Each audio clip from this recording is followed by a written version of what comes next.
Il est 20h10, Gabriel Cluzel et Arnaud Benedetti sont entrés dans ce studio. Bonsoir. Bonsoir.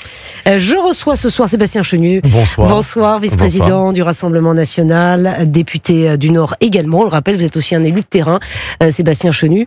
On a beaucoup de sujets à aborder avec vous. Peut-être qu'on va commencer par le sujet qui bouge le plus ce soir. Il s'agit de la guerre en Ukraine, puisque Vladimir Poutine a fait une proposition négociée à Kiev. Donald Trump entre dans la danse en disant « Maintenant, vous vous mettez autour de la table à Istanbul jeudi ». Il donne un ordre. La position de la France est beaucoup plus mitigée, notamment celle d'Emmanuel Macron. Et Marine Le Pen s'est exprimée aujourd'hui. Elle accuse en substance Emmanuel Macron. Peut-être qu'on va réécouter Marine Le Pen et après je vais vous entendre, Sébastien Chenu, d'être un guerrier.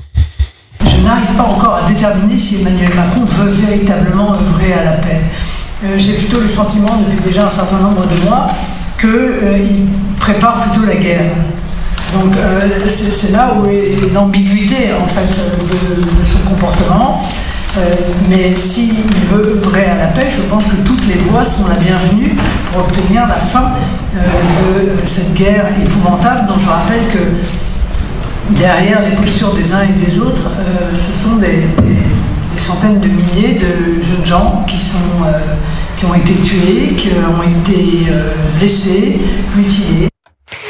Sébastien Chenu, est-ce que Emmanuel Macron est un guerrier, vraiment ? Oui, mais c'est le en même temps éternel d'Emmanuel Macron.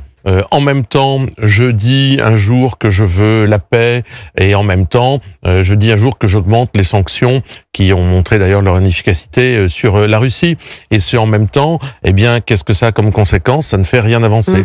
Emmanuel Macron a été spectateur d'abord pendant très longtemps. Il a été assez peu efficient. Il a été assez peu à la manœuvre pour essayer de mettre non seulement les premiers intéressés, mais tous ceux qui pouvaient avoir joué un rôle à jouer. Je pense par exemple à l'Inde autour d'une table. Et résultat, aujourd'hui, il compte les points. Alors, avec l'Union européenne, il y a un côté un peu pathétique avec Madame van der Leyen, ça roule les mécaniques, ça joue les gros bras, ça dit on brasse de l'air selon vous au niveau international. Oui, quand je l'entends à chaque fois qu'il fait une déclaration, il dit c'est un moment historique, tout est historique avec Emmanuel Macron. La seule chose qui sera historique, c'est que la Russie, l'Ukraine, avec les États-Unis, avec la France, avec d'autres, se mettent autour d'une table et arrivent à négocier la paix, parce que chaque jour qui passe, ce sont des gens qui tombent, chaque jour qui passe, c'est un pays qui s'enfonce, l'Ukraine, et chaque jour qui passe, c'est aussi des dégâts économiques pour les pays qui, comme la France, ont choisi de soutenir évidemment l'Ukraine. Il faut le rappeler, tant mieux, on a choisi de soutenir l'Ukraine et c'est bien normal, mais ça a un prix. Sauf qu'Emmanuel Macron estime que la proposition de Moscou n'est absolument pas suffisante. Il exige un cessez-le-feu à partir de demain. C'est ça en fait la réponse d'Emmanuel Macron. Est-ce qu'il a les moyens de peser dans le débat ? Non, Sébastien Chenu. Pour être très honnête, c'est pas lui qui va organiser les choses. Enfin, on le sait très bien, ça va jouer entre la Russie, les États-Unis et l'Ukraine, parce que l'Union européenne a manqué le coche. Donc Emmanuel Macron... Nous, on est complètement sur la touche, la France et l'Union européenne. Il court après l'histoire. Quand il nous dit c'est historique, non, en fait, Emmanuel Macron, il court après l'histoire. Donc, il peut continuer à faire ainsi. Je crois qu'une fois de plus, il nous a démontré qu'en politique internationale, il avait manqué de vision. Il nous a mis dans des difficultés relationnelles avec beaucoup de pays durant toutes ces années. Et puis, il a fondamentalement manqué de vision. C'est valable sur le dossier ukrainien, c'est valable sur le dossier algérien, c'est valable sur beaucoup de dossiers. Emmanuel Macron, pour le coup, n'est vraiment pas un visionnaire. Est-ce qu'il a eu raison d'aller à Kiev samedi ? Tout ce qui peut concourir à aller à essayer de mettre des gens autour d'une table pour aller vers la paix doit être encouragé. Donc voilà, moi je pense que tout ça arrive un peu tard. Il a un peu manqué les coches, mais tout ce qui peut à un moment, parce qu'il y a deux solutions. Nous, quand on disait ça avec Marine Le Pen, on nous a beaucoup moqué. Ou c'est la guerre de 100 ans et on s'embourbe pendant des années dans un conflit qui fait des morts et des dégâts. Ou alors à un moment, des gens, c'est comme ça toujours que ça se termine une guerre, des gens qui se sont tapés dessus, eh bien, par l'intermédiaire d'autres puissances, sont mis autour de la même table et trouvent les moyens de faire cesser les canons. Donc le plus tôt sera le mieux. Le plus tôt sera le mieux. Et peut-être jeudi, est-ce qu'il faut continuer à mettre la pression sur la Russie selon vous, Oui, en les menaçant de sanctions économiques? Est-ce que c'est encore valable, Sébastien Chenu? En tous les cas, moi je me souviens de Bruno Le Maire qui disait on va mettre à genoux l'économie russe. Bon, on a vu, c'est l'économie française qui est à genoux. Alors vous me direz pas uniquement avec le conflit ukrainien, avec toutes les décisions qu'ils ont prises, mais les décisions qui ont été prises n'ont pas mis à genoux l'économie russe. Donc arrêtons de brasser du vent, arrêtons de faire semblant C'est-à-dire qu'on n'a pas les moyens de tenir face à la Russie, c'est ça? Non mais soutenons l'Ukraine pour qu'elle arrive. Alors un petit pays, la France. Non, je crois pas qu'on soit un petit pays. L'Union européenne. Non, aussi. Mais d'abord soutenons l'Ukraine pour qu'elle arrive en position de force à la table des négociations. Mais l'Ukraine a perdu aujourd'hui, la guerre est perdue. L'Ukraine seule ne peut pas gagner face à l'armée russe. Ça, c'est évident. Et on l'a soutenu pour l'empêcher d'être écrasé, évidemment, par la Russie. Je pense qu'aujourd'hui, il faut trouver les voies d'une paix. La France, qui est entendue, c'est pour ça qu'on n'est pas un petit pays. La France qui a des amis. Je parlais de l'Inde tout à l'heure. On a une excellente relation avec l'Inde. Et l'Inde a des excellentes relations et avec la Russie et avec un certain nombre de pays qui seraient bien utiles. On a cette capacité à parler à beaucoup de monde. Nous, la France, de par notre histoire, Emmanuel Macron aurait pu se servir de ça. Bon, il l'a pas fait. Résultat, on compte les points. Bon, cette semaine, l'actualité aussi était marquée par un nouveau drame, ce sapeur-pompier volontaire qui a tenté de mettre fin à un rodéo urbain. Il est entre la vie et la mort toujours aujourd'hui. Ça fait 48 heures. C'est un fléau, ces rodéos urbains. Un fléau, ces rodéos urbains. La scène est épouvantable puisque non seulement il fonce délibérément sur ce sapeur-pompier, mais qu'en plus il revient sur ses pas pour cracher, je dis bien cracher, sur ses collègues qui essayaient de venir l'aider. Bruno Retailleau s'est rendu sur place. Il a parlé d'une société laxiste qui a déconstruit l'autorité et qui a engendré une fabrique de barbares. Est-ce que vous partagez les mots du ministre de l'Intérieur, Sébastien Chenu? Oui, mais ce sont des mots. Moi, j'en ai tellement ras-le-bol d'entendre ça à chaque fois qu'il y a un fait aussi difficile, inacceptable, insupportable. Moi, je veux d'abord penser ce soir effectivement à ce sapeur-pompier et globalement à tous les sapeurs-pompiers qui, quand même, je pense à mes sapeurs-pompiers du Nord qui parfois sont en difficulté dans les départements. Le département du Nord n'aide pas beaucoup les sapeurs-pompiers, c'est le moins qu'on puisse dire. Je pense à ceux de Denain et à Douchy-les-Mines. Les sapeurs-pompiers se font maltraiter souvent. Donc, j'ai d'abord une pensée pour lui. Mais arrêtons avec les mots de sans arrêt faire des constats. On les connaît, les constats. La société est ultra violente. On sait à peu près globalement d'où ça vient. On sait qu'il y a des démissions de parents. On sait que la justice n'est pas appliquée. C'était un récidiviste. Il a été condamné à quelques jours de prison. Le type qui a commis ce méfait. Il est convoqué le 20 juin prochain aussi au tribunal. Il était déjà convoqué. On connaît tout ça. Ouais. On connaît mais tout rien ça. Ne bouge, Sébastien Chenu. Voilà, et Monsieur Retailleau ne fait pas bouger les choses parce que je lui fais même pas le procès. J'allais dire, je crois qu'il a des convictions, mais il est dans un environnement politique qui fait qu'il n'a pas les leviers, qu'il ne fera pas bouger les choses. Donc par conséquent, il faut des ruptures avec des logiques politiques. Ces ruptures, elles sont incarnées, je crois, par des gens qui, au Rassemblement national, comme Marine Le Pen, n'ont pas dirigé le pays et ne sont pas dans des politiques d'éternel renvoi d'ascenseur, d'avoir peur de froisser telle communauté. C'est tout ça aujourd'hui qui amène l'effondrement des autorités dans notre pays. Donc évidemment, je crois qu'on peut continuer à faire des constats. Tout le monde sera d'accord. 100% des gens, ou on va dire 90% des gens, puisqu'il y a toujours l'extrême gauche qui refuse d'être d'avoir les yeux ouverts sur la réalité. Mais une fois qu'on a dit ça, il y aura un autre rodéo demain. Le vrai miracle, c'est qu'il n'y ait pas plus de morts tous les jours dans notre pays. Le vrai miracle, c'est d'éviter, c'est grâce au professionnalisme des forces de l'ordre, c'est d'éviter qu'il y ait des morts tous les jours. Oui, malheureusement, effectivement, ces forces de l'ordre sont prises pour cible quand elles s'en prennent notamment aux véhicules. On avait le porte-parole des sapeurs-pompiers hier soir sur cette antenne à votre place, Sébastien Chenu, qui expliquait qu'aujourd'hui, en fait, les voyous s'en prenaient à l'uniforme, en fait. C'est même pas parce que là, le sapeur-pompier qui intervient, qui dit bon, maintenant, ça suffit, 6h du matin, arrêtez de faire les ouaves sur ce parking. En fait, c'est l'uniforme qui, pardon, entre guillemets, excite les voyous. C'est valable pour les policiers, c'est valable pour les gendarmes, les militaires. Davantage que l'uniforme. L'uniforme en premier lieu. Tout ce qui porte un uniforme, évidemment, est sujet à être attaqué. Mais je pense même tout ce qui porte une image de service public. Moi, j'ai une pensée, sincèrement, pour les gens qui travaillent dans les hôpitaux, les aides-soignants, les personnes qui sont à l'accueil des hôpitaux aux urgences, qui sont crachées dessus, insultées, les profs qui, évidemment, ont vu l'éducation nationale nationale se délabrer et qui, avec le pas de vague, ont été condamnés à baisser la tête et qui prennent les premiers au visage la violence de notre société, les dérèglements, comme le dit Bruno Retailleau, de notre société. Donc il y a les gens qui représentent les autorités, les gens qui représentent le service public dans notre pays. Tous sont des cibles et on n'a pas les moyens de les protéger. C'est quand même... Si, mais il n'y a pas eu de volonté politique. Il n'y a pas de volonté D'abord, politique. c'est la volonté politique en premier lieu. Ensuite, c'est avoir les leviers pour appliquer cette volonté politique. Il n'y a pas de volonté politique au plus haut niveau de l'État. Emmanuel Macron ne fera rien. Emmanuel Macron détestait d'ailleurs les politiques régaliennes. Souvenons-nous, il n'a jamais été très intéressé par les politiques liées à la sécurité. Ça l'a jamais passionné. Il n'a jamais cru à cela. Il a d'ailleurs là-dessus un logiciel plutôt socialisant. Et puis derrière, les leviers n'y sont pas. Quand vous avez dans un gouvernement Madame Borne, Monsieur Lombard qui voisine avec Monsieur Retailleau, ça ne peut pas donner une dynamique qui aille dans la restauration de l'autorité, car ces gens-là, en interne, s'opposent les uns les autres, se neutralisent, et donc c'est le drame finalement encore une fois de la Macronie. C'est-à-dire que ça va continuer comme ça au moins jusqu'à la prochaine présidentielle. Sébastien Chenu, vous n'avez pas beaucoup d'espoir. Ah, vous dites oui. Bah bien sûr que ça va continuer comme ça jusqu'à la présidentielle. Il n'y aura aucun changement.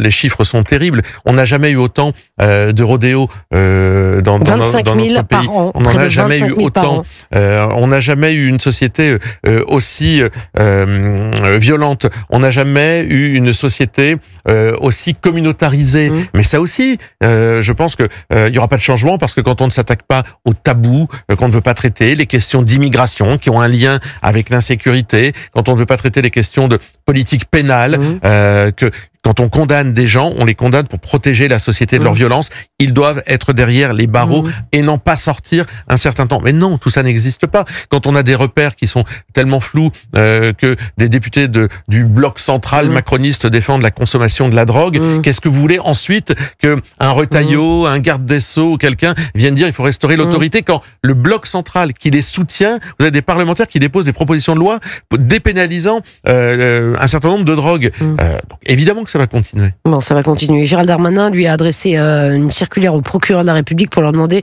une plus grande fermeté, notamment face à ces comportements. On parle des rodéos humains. Et si on en parle maintenant, c'est qu'avec le printemps, ça revient. Ça s'arrête pendant l'hiver, à l'automne, et ça recommence. Mais le problème, c'est que la population est en danger. Enfin, les habitants vivent dans la terreur de se faire renverser.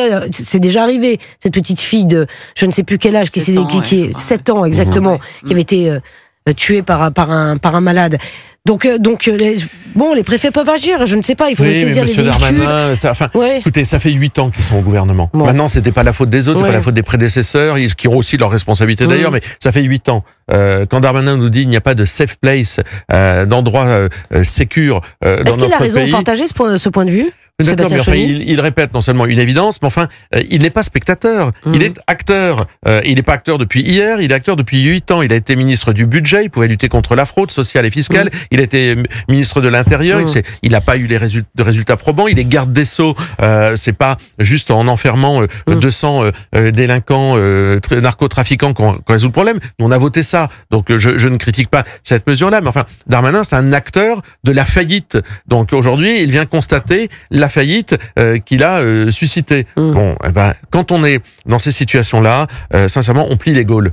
Tous ces gens-là devraient rendre les clés, avoir la décence de dire nous n'avons pas réussi et nous demandons aux Français de se prononcer. Emmanuel Macron devrait rendre les clés aux Français en leur disant je redissous l'Assemblée nationale, redonner une majorité avec une politique claire, lisible. Bon, sinon on attendra 2027 pour, je l'espère, proposer aux Français et recueillir l'assentiment des Français sur une politique qui soit fondamentalement différente. En revanche, Emmanuel Macron sera à la télévision mardi soir et on a ouï dire qu'il allait proposer un référendum à plusieurs tiroirs. On ne sait pas exactement ce qu'il y aurait à travers ce référendum, les questions qui seraient posées aux Français, mais ça pourrait être une de ces grandes annonces.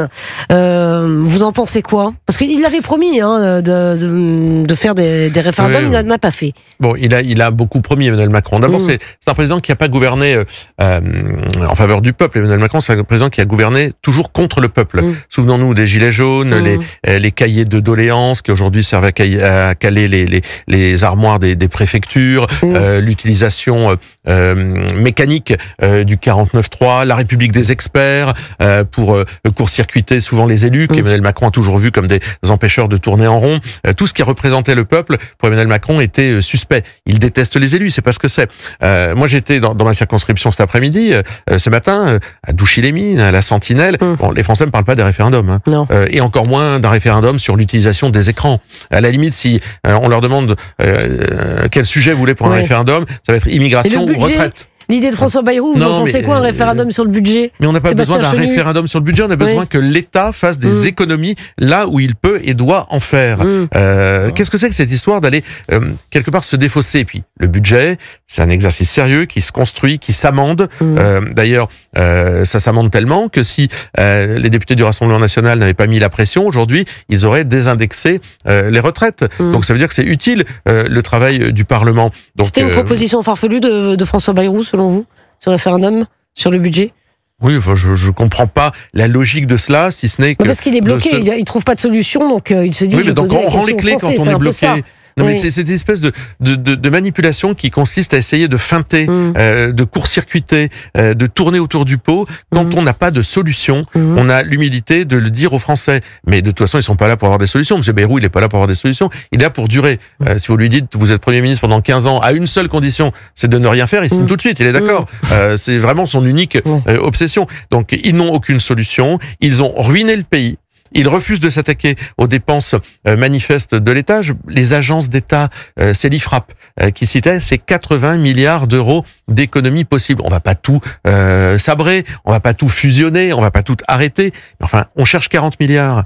On a là des agences d'État qui coûtent 80 milliards d'euros. Est-ce qu'on ne peut pas sérieusement regarder ça? C'est trop. Le coût de l'immigration, on en a parlé des centaines de fois. Il n'y a pas une proposition pour réduire le coût de l'immigration dans les propositions budgétaires de ce gouvernement et de cette majorité. Donc, continuons à ne pas regarder l'énorme vache au milieu du petit couloir, c'est les Français qui seront mis à contribution d'une façon ou d'une autre. Oui, bon, ça, donc vous n'attendez rien de l'intervention d'Emmanuel Macron mardi. Vous savez qu'il revient sur le devant de la scène là cette semaine. Il multiplie les déplacements. Je parle sur le territoire national, puisqu'on l'a beaucoup vu à l'étranger. Mais là, il a décidé de revenir sur le devant de la scène et en déplacement lundi, je crois, mercredi, mardi soir à la télévision. Alors que François Bayrou est auditionné dans l'affaire Betaram. Je ne sais pas s'il y a un lien de cause à effet. Peut-être je pose la question. En revanche, il revient, Emmanuel Macron. Pourquoi, selon vous? Oui, mais les stratégies d'Emmanuel Macron et de François Bayrou, sincèrement, me mettent mal à l'aise. Nous, on les regarde, on va compter les points entre Bayrou et Macron, et les Français dans tout ça, et le pays dans tout ça. Moi, que Emmanuel Macron veuille faire la nique à François Bayrou, qui lui-même veuille se sortir de Betaram par des idées saugrenues, enfin, et les Français dans tout ça, et le pays dans tout ça, c'est dramatique. Vous avez vu les textes qu'on a votés cette année à l'Assemblée nationale? C'était confondant de nullité. On a fait l'interdiction des puffs, on a fait un texte sur le chemsex, on a fait des textes, mais on a légiféré sur des trucs pareils au moment où on cherche des milliards d'euros d'économies. Est-ce que, un moment, l'intérêt supérieur de la nation peut pas être pris en compte, ou est-ce qu'ils sont totalement déraisonnables, coupés des priorités? Arnaud Benedetti, je vous vois réagir. Non, mais on voit bien que l'extrême difficulté d'Emmanuel Macron, qui est d'essayer de redonner du sens à un quinquennat qui est complètement encalminé de sa propre responsabilité, d'ailleurs, en l'occurrence. Donc, il va chercher sur la scène internationale un moyen d'exister, avec toutes les difficultés inhérentes, finalement, aux moyens dont il dispose pour avoir des résultats sur la scène internationale. Parce qu'en effet, c'est difficile de penser que la France et que même la France avec ses alliés européens vont pouvoir peser d'une manière active et concrète sur la solution de ce qui se passe en Ukraine, et que ça semble se jouer quand même sans les Européens, et c'est bien le problème, et c'est bien un drame d'ailleurs en l'occurrence. Et puis sur la scène nationale, on voit bien que finalement la situation institutionnelle étant ce qu'elle est, c'est-à-dire aujourd'hui on se retrouve dans une situation quand même complètement exceptionnelle sur la Ve République. Il faut le répéter, mais c'est que c'est la première fois que nous avons une coalition minoritaire minoritaire qui gouverne sous la Ve République, une coalition minoritaire qui l'est parce que le président de la République a fait une dissolution qui n'a pas tourné véritablement dans le sens où il souhaitait peut-être qu'elle tourne. Ouais, bon, on verra en tout cas cette semaine. Vous restez avec nous encore 5 minutes, Sébastien Chenu. Et nous sommes toujours avec Sébastien Chenu dans ce studio, avec Gabriel Cluzel et avec Arnaud Benedetti. Je voudrais peut-être vous faire réagir à un fait d'actualité, mais parce que ça a un lien avec le service public. Est-ce que vous avez entendu les mots de Thierry Ardisson hier soir sur le plateau de Quelle Époque ? Vaguement, parce que j'aime pas trop cette émission. Ah, vous n'aimez pas trop cette émission ? Regardez ce qui passe. On va réécouter les mots de Thierry Ardisson qui s'est excusé. Mais ce qui se passe sur le service public sans que ça n'émeuve personne. C'est Auschwitz, quoi. Voilà, c'est tout ce qu'il y a à dire. C'est fou que ce soit les Juifs, les Israéliens, parce que les Juifs... Et une partie des Israéliens. Oui, une partie. Parce que ça commence à bouger quand même. Bien oui, oui. On nous dira, mais vous le saviez. C'est ça qui est faux. Vous saviez ce qui se passe à Gaza et vous n'avez Vous le rien. saviez. Nos enfants ou nos petits-enfants nous diront, mais vous le saviez et vous faisiez rien. Alors, Sébastien Chenu, Thierry Ardisson s'est excusé.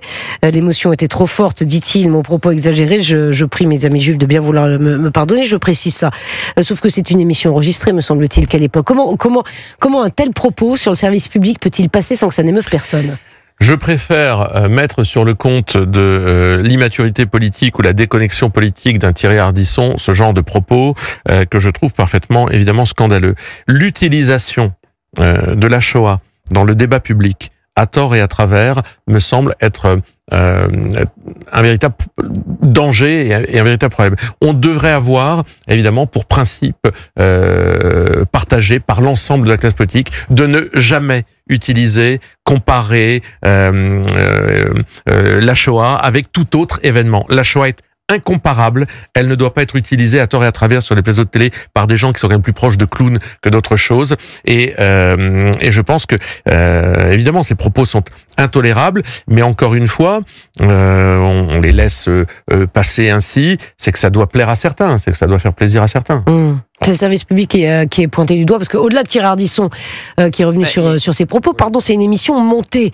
On sait, vous et moi, ce que c'est qu'une émission montée. Elle a été enregistrée en avance. Responsabilité, bien sûr. Gabriel Cluzel, il y a des gens qui coupent.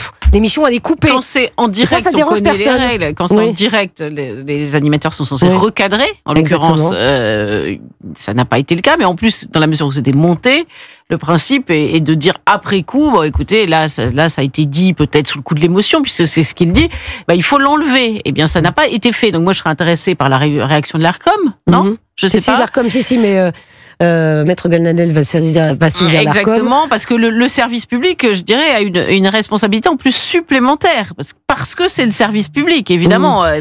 En principe, il y a une responsabilité supplémentaire. Mais vous savez, c'est quand même intéressant. Moi, je veux bien qu'il présente ses excuses, etc. Mais ça correspond quand même à un discours, à une petite musique, cette affaire. Exactement. Et il y a d'ailleurs, du reste, un continuum entre toute une petite intellectuelle, artistique, etc. Et puis, une extrême gauche dure qui renverse l'accusation de nazification, qui pratique la réduction ad Hitlerum toute la sainte journée. En revanche, qu'on lui applique à elle, confère Jean-Luc Mélenchon, alors là, elle pousse des cris d'orfraie, elle veut faire des procès.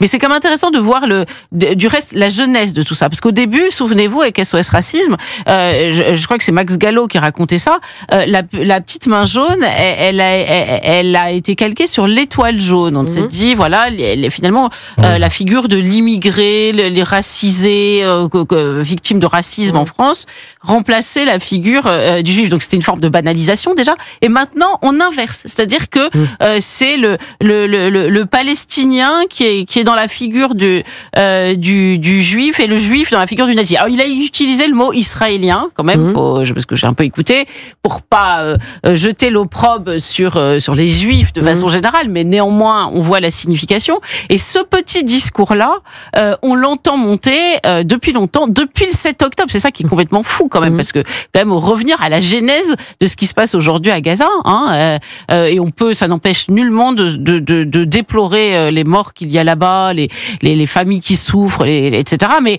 à la base de tout cela, il y a le 7 octobre. Bon, voilà. Et tout, donc il y a une falsification de l'histoire incroyable. Les verrous ont sauté, Sébastien Chenu, aujourd'hui. Oui, mais ça, c'est-à-dire que c'est les renversements. On utilise maintenant la Shoah contre les Juifs. c'est quand même le summum d'abord de l'horreur en termes de discours, mais c'est un processus qui se banalise, qui est utilisé par les mouvements de la France insoumise, régulièrement d'ailleurs, mais qui est relayé aussi par une certaine classe médiatique. On le voit bien. Et après, on déplorera, on s'étonnera que la France soit le pays dans lequel les atteintes antisémites soient les plus nombreuses. Mais c'est avec aussi ce genre de discours que on nourrit un antisémitisme, que l'extrême gauche nourrit un antisémitisme. L'extrême gauche aujourd'hui est le pourvoyeur de l'antisémitisme le plus crasse dans notre pays. À des fins électoralistes, Arnaud Benedetti. Oui, il y a des fins électoralistes, oui, bien évidemment. Mais c'est-à-dire qu'en fait, plus la société se communautarise, et c'est bien le problème. Et vous avez raison de rappeler l'histoire de SOS Racisme. Parce que finalement, SOS Racisme, c'est une étape importante dans, finalement, l'infléchissement de notre politique d'assimilation. À partir des années 80, finalement, au moment où on a le choc de l'immigration de masse, on a les effets de la politique de regroupement familial. À partir du début des années 80, la France et les élites françaises, une partie des élites françaises qui gouvernent, vont renoncer à ce qui faisait notre matrice, c'est-à-dire l'assimilation. Mais qu'est-ce qu'ils vont prôner? Ils vont prôner l'intégration. Mais l'intégration, ça veut dire quoi? L'intégration, c'est pas l'assimilation, c'est on accepte les différences. Il faut accepter les différences de ceux qui arrivent.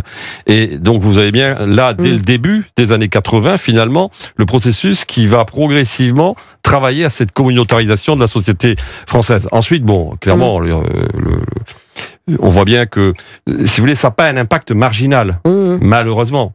C'est-à-dire que ça a un impact, en effet, vous avez raison de le rappeler, dans les milieux politiques et médiatiques, et ça a un impact dans certains segments de la population. Et donc, c'est en cela que c'est inquiétant et que ce discours doit être combattu. Alors, quand même, force est de constater qu'Ardisson s'est excusé, ce qui est déjà quelque chose qu'il faut quand même saluer. Oui, mais ce qui est incroyable, pardon, personne n'a réagi sur le plateau. Hein. Ah, mais ça, c'est un vrai problème. Ça n'a choqué personne. Ben, c'est le sujet essentiel. C'est ça. Mais ça le ne sujet choque personne. essentiel, Ils sont d'accord. Sébastien Pourquoi Chenu. voulez-vous? Ce sont des émissions dans lesquelles il y a un consensus bien pensant,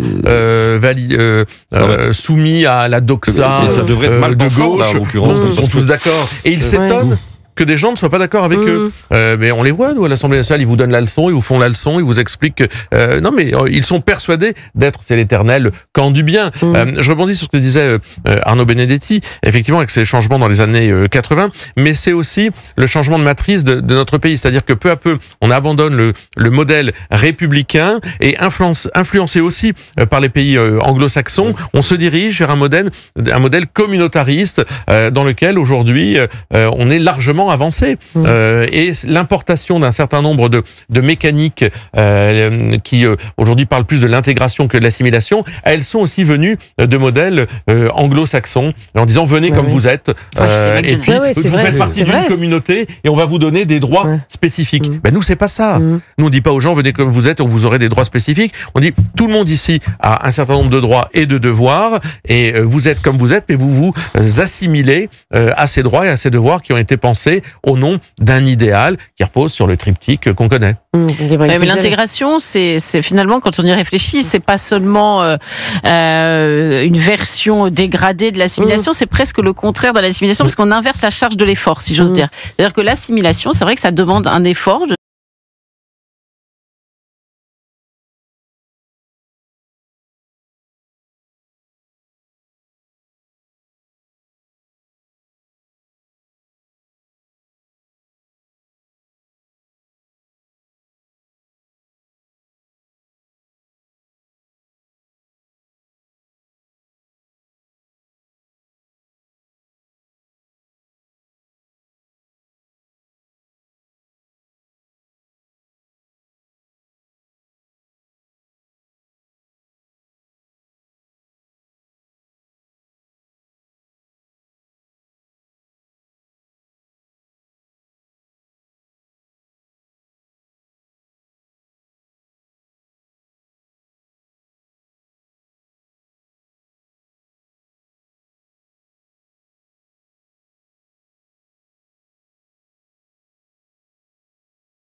sortirait, c'est un référendum sur l'immigration, qui serait donc un projet de loi dans lequel on demanderait aux Français leur assentiment sur les conditions d'entrée sur le territoire, sur leur groupement familial, la fin de celui-ci, etc.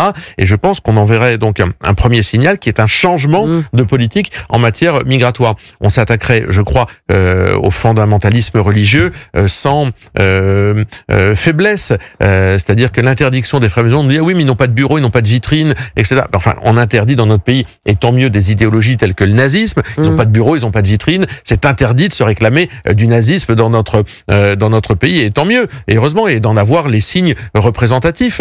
Donc le nazisme d'aujourd'hui, c'est l'islamisme. Donc il faut interdire ces idéologies et les combattre. Je pense que tout ça, effectivement, serait... D'ailleurs, moi j'attends aussi ce gouvernement, il devait interdire les frères musulmans. On va voir, on attend le rapport que Bruno Retailleau doit présenter. Et je pense que il y a très longtemps que ce débat est sur la place. Moi, je me souviens que Nathalie Kosciusko-Morizet, qui était quand même pas la plus à droite de la classe politique, voulait interdire le salafisme. Oui. Ça fait 15 ans. Et pourquoi n'y arrive-t-on pas, selon vous, Sébastien Chenu ? Manque de courage politique, clientélisme électoral de droite et de gauche. Parce que nous, dans le Nord, quand on voit ce que fait Xavier Bertrand, parce que Averroès, il a subventionné pendant des années avant de faire marche arrière, c'était pour simplement envoyer un signal à une communauté qui l'avait aidé à battre Marine Le Pen aux élections régionales. Donc, manque de courage politique, renvoi d'ascenseur, clientélisme, tabou, incapacité à regarder la société telle qu'elle est, idéologie, évidemment. Voilà, je pense qu'on a coché toutes les cases. Bon, merci infiniment. Merci Sébastien Chenu d'être venu ce soir sur le plateau, le studio d'Europe 1, vice-président du Rassemblement National. Merci à vous. Il est 20h43, dans un instant le journal permanent. Et puis nous parlerons, j'aimerais bien qu'on parle aussi de ces agressions, de cette nouvelle agression d'un prêtre dans son église. Ça s'est passé hier dans le Vaucluse. 4 individus qui s'en sont pris à un prêtre, qui l'ont fait rentrer dans l'église et qui ont menacé d'incendier l'église. Voilà, donc...